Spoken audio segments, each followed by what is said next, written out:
Hello my dear friends. तो देरी ना करते हुए शुरू करते हैं आज के इस एपिसोड को। तो हमारा सिहाद अपने कामकाज से थक हार कर जब कमरे में आता है तो उसे महसूस होता है कि ये कितना खाली सा है। ऐसे लग रहा है जैसे हवाओं का रुख सा बदल गया हो। कुछ भी मेरे हाथ में और मेरे बस में नहीं लग रहा। मुझे न जाने क्यों अजीब सी घुटन सी महसूस हो रही है। इस रेत को जितना पकड़ना चाहूँ वो मेरे हाथों से फिसलती हुई जा रही है और उसे ज़्यादा वक्त नहीं लगा ये जानने में कि आशीना उसे छोड़कर जा चुकी है।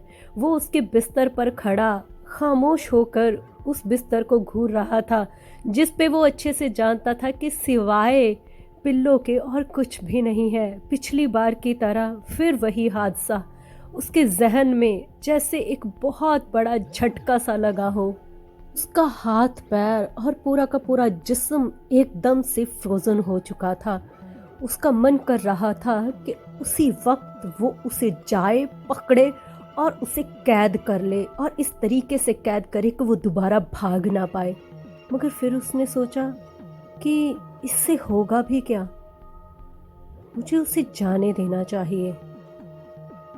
मैं उसे कैद नहीं कर सकता चाहे मैं कितनी भी कोशिश कर लूं। वो एक हवा है और उसे कैद कर पाना बहुत ही मुश्किल है। मैं चाहकर भी उसे अपने पास नहीं रख सकता उसकी मर्जी के बिना। और ये सब सोच के उसका दिल और बैठा जा रहा था। एक ख्याल ने उसकी जैसे सुनसान जिंदगी और बेजान कर दी। वो एकदम से सोचने लगा कि उसके बिना ये जिंदगी कैसी होगी। क्या मुझे अपनी सारी जिंदगी अब ऐसे ही बितानी होगी, अकेले, मायूस होकर?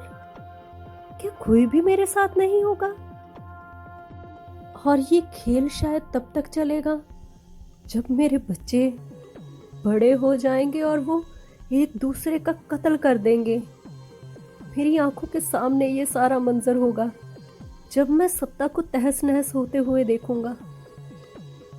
मैं वहां पे अकेला होऊंगा बस। पहले मुझे लगा था कि मेरी जिंदगी यही है, राजा की तरह बैठना और अपनी प्रजा का ध्यान रखना, बस। इसके अलावा और कुछ भी नहीं। पर एक दिन सब कुछ बदल गया। मैं उससे मिला। वो मेरी जिंदगी में जैसे एक बहार सी बन के आई। मुझे ऐसे लगा कि मेरी बेजान जिंदगी में एक फूल खिल गया है और मेरी जिंदगी अब बहुत खुशी से भर चुकी है।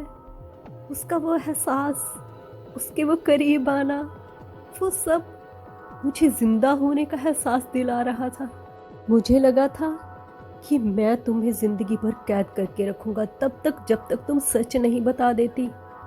मगर शायद मैं गलत था। मैंने तुमने कभी कैद नहीं किया। असल में तो मैं खुद कैदी था तुम्हारा। और आज ये सब कुछ सोचते हुए मेरी जान निकल रही है। क्या मुझे तुम्हें वापस लेकर आ जाना चाहिए? हाँ, अभी ज्यादा वक्त नहीं हुआ है। अभी तो तुम यहाँ से नहीं निकली होगी ना? पीसीएन के आसपास ही कहीं होंगी। मुझे अभी जाना चाहिए। अभी जाकर तुम्हारा पीछा करूंगा तो। और एकदम से दरवाजा खुलने की आवाज आई और ये आवाज सुन के मानो उसके दिल की धड़कन तेज हो गई हो और वो वहीं पे खड़ा एकदम सुन्न हो गया कि क्या मैंने किसी की दस्तक सुनी या नहीं। और पास में ही हसीना के कदम अंदर की ओर आने लगे और उसकी धड़कनें और ज़्यादा तेज हो रही थी क्योंकि ये कोई सपना नहीं था। ये कोई सपना नहीं था। जिस लड़की के चले जाने से उसकी जान जा रही थी, कुछ ही पल पहले आज वो लड़की अभी इस वक्त उसके सामने खड़ी थी और जिसे देखकर न चाहते हुए भी उसका मन पिघल सा गया। और शीना उसे देख के समझ नहीं पा रही थी कि अब उसे वो किस तरीके से और क्या समझाए। और तभी राकुन ने उसकी तरफ देखते हुए कहा कि मुझे तो लगा तुम चली गई यहाँ से। और वो बहुत ही नरम लहजे से उससे ये बात कर रहा था, मानो उसके लिए इतना ही काफ़ी हो कि वो यहाँ पर है। और तभी आशीना कहती है कि हाँ, चली गई थी मैं, मगर मैं जा नहीं पाई। और ये बात सुन के राकुन को समझ में नहीं आया। उसने कहा क्यों? और आशीना अपना सर झुकाकर अपने आंसुओं को रोक नहीं पाई। सामने खड़े राकुन को देखकर वो सिर्फ एक ही अल्फाज कह पाई, मुझे क्या हो गया है? मैं क्यों जा नहीं पाई यहाँ से? क्या तुम मुझे बताओगे? तभी राकुन ने अपने कदम आशीना की तरफ धीरे धीरे बढ़ाए। शायद वो सुनना चाहता था उसकी पूरी बात को उसके करीब आकर। और फिर आशीना ने कहा, मुझे क्या हो गया है? क्या तुम बता सकते हो? मैं यहाँ से जाना चाहती थी, मगर मैं जा नहीं पाई। क्या तुम क्या तुम बता सकते हो मुझे क्या हुआ है? एक एक आंसू जैसे राकुन पर भारी पड़ गए थे। उसके जो धीरे चल रहे कदम थे अब वो दौड़ना शुरू कर देते हैं। और वो भागकर आशीना के पास आता है और उसे अपने सीने से लगा लेता है और उसे कहता है कि रो मत, बस तुम्हें कुछ कहने की ज़रूरत नहीं है। और आशीना मानो इसी पल का इंतज़ार कर रही थी। उसके आंसू जैसे रुक ही नहीं रहे थे। और राकुन के लिए तो उसके दिल में बस एक ही बात आ रही थी कि मेरे लिए इतना बहुत है कि तुम मेरे लिए वापस आ गई हो और इस वक्त तुम मेरे पास हो। मुझे कुछ नहीं जानना, मुझे कुछ नहीं पूछना। और आज तो आशीना भी अपना एक कदम आगे बढ़ाती है और राकुन को बहुत जोर से पकड़कर सीने लगाती है। इस चीज़ को देखकर राकुन को एहसास होता है कि उसके अंदर की जो फीलिंग थी वो सिर्फ उसकी नहीं थी, हसीना भी वही महसूस कर रही है। अभी कुछ ही पल पहले जिस चीज़ को वो बहुत ही अपनी औकात से भी दूर समझ रहा था वो आज इस वक्त उसकी बाहों में थी। ये देखकर उसे एक सुकून सा मिलता है और वो कहता है कि तुम्हें कुछ कहने की ज़रूरत नहीं है। और तभी आशीना कहती है, मगर मुझे तुम्हें बताना है अपना सच। और ये बोलकर वो राकुन को पीछे करती है और कहती है कि वो वक्त आ चुका है जब मैं तुम्हें अपनी असलियत बताऊं कि मैं कौन हूँ। और ये सुनकर राकुन एकदम से चुप हो जाता है और कहता है कि मुझे कोई फर्क नहीं पड़ता कि अब तुम कौन हो क्या हो, मेरे दिल के जज्बात नहीं बदलेंगे। अगर तुम चाहो तो ना भी बताओ। और तभी वो कहती है कि नहीं, अब ये मुझे बताना ही होगा। उसके हाथ कांप रहे थे और वो राकुन के हाथ को पकड़ती है और कहती है कि क्या तुम वादा करते हो कि ये बात तुम किसी को नहीं बताओगे? और राकुन कहता है कि हाँ, मैं वादा करता हूँ, ये राज तुम्हारे और मेरे बीच रहेगा। मैं किसी को नहीं बताऊंगा कि तुम कौन हो। और ये बात सुन के उसे तसल्ली हुई और फिर वो राकुन को देखकर कहती है कि मेरा नाम आशीना लाइसी द वेल्डन है। मैं यहाँ की नहीं हूँ, मैं नॉर्थ की हूँ। नॉर्थ के राजा की इकलौती बेटी क्रॉमवाल की राजकुमारी हूँ मैं।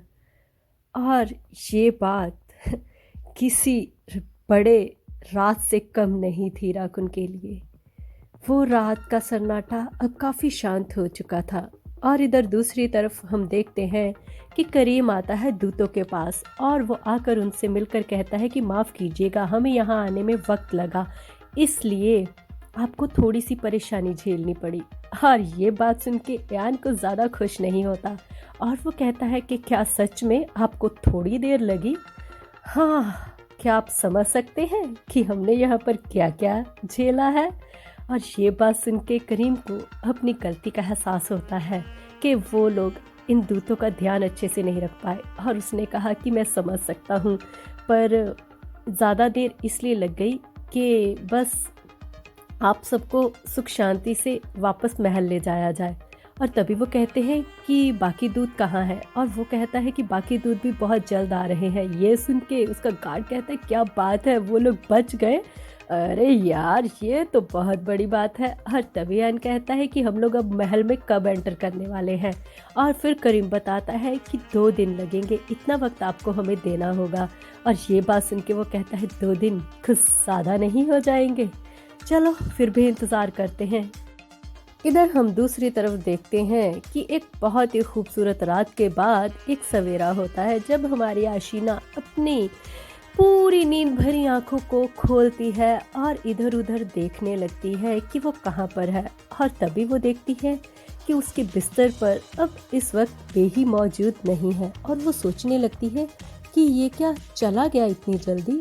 और वो इधर उधर देखती है कि कोई मेड नहीं है, कोई गार्ड नहीं है, क्या हुआ यहाँ पे, अब कोई भी क्यों नहीं है, और मैं अकेली यहाँ पे क्या कर रही हूँ। और वो जब उठने की कोशिश करती है तो उसे लगता है जैसे उसके हाथों पे कुछ होता है। वो कहती है कि ये क्या, ये कोई चीज़ मुझे महसूस हो रही है, क्या सच में, हद होती है।